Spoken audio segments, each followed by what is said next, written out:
Cheers and welcome. My name is Maxwell Braun, and I recently read Harper Lee's To Kill a Mockingbird. Harper Lee published the book in 1960 and won a Pulitzer Prize for her efforts. She wrote the book about a small southern U.S. town and their experiences with the good and bad emotions and their behaviors as well. She develops the theme of be the change you want to see. The theme developed throughout the book is to gather your own information, form your own opinions, think on your own, and do the right thing. Harper Lee was trying to get across the message that each person is responsible for doing the right thing and changing the wrongs. I'm focusing less on book story details and more focusing on the message Harper Lee was trying to give us. Boo Radley and the Radley family are referenced a lot throughout the book. The Radley house is first introduced on the first chapter, 3rd page. Thus is immediately rumored to be unsettling, and that black people would cross the street before they passed the road. This prejudice against Boo Radley also relates to the prejudice against Tom Robinson, a very supporting character in the novel. The prejudice against Boo Radley and Tom Robinson are both about people assuming things without getting their own opinions and discovering their own information for themselves. Judge Taylor said, "People generally see what they look for and hear what they listen for." This was said on chapter 17, page 232. This speaks to confirmation bias, where what you think is what you see.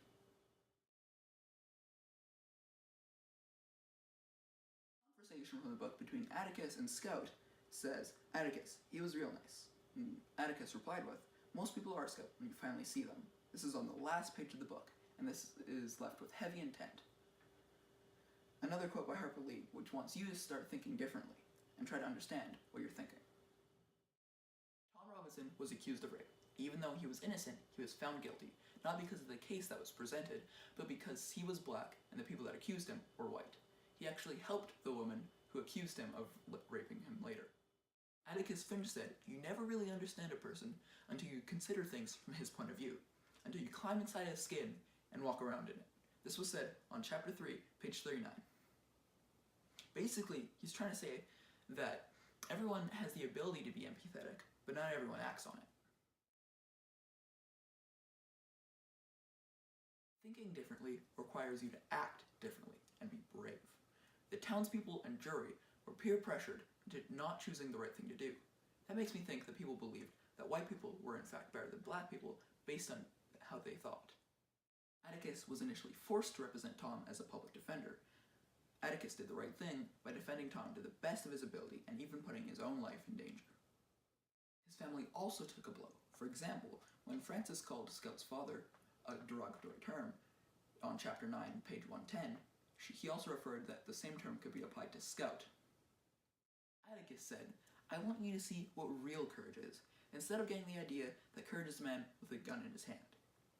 You know, courage is when you know what you're licked, but you still begin anyway, and you see it through no matter what. And you rarely win, but sometimes you do."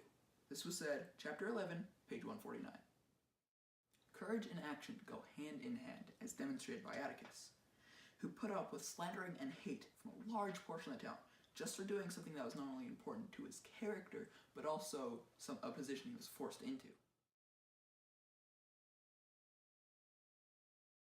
The most impactful part of the story to me is when Tom Robinson was proven innocent but found guilty by the jury.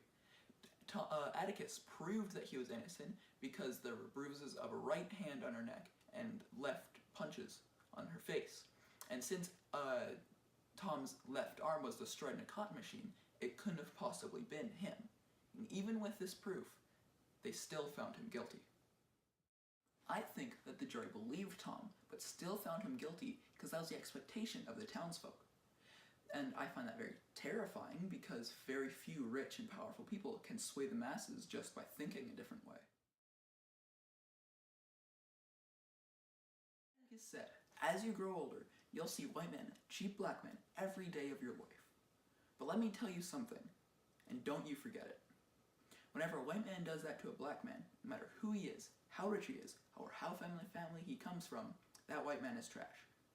On chapter 23, page 295.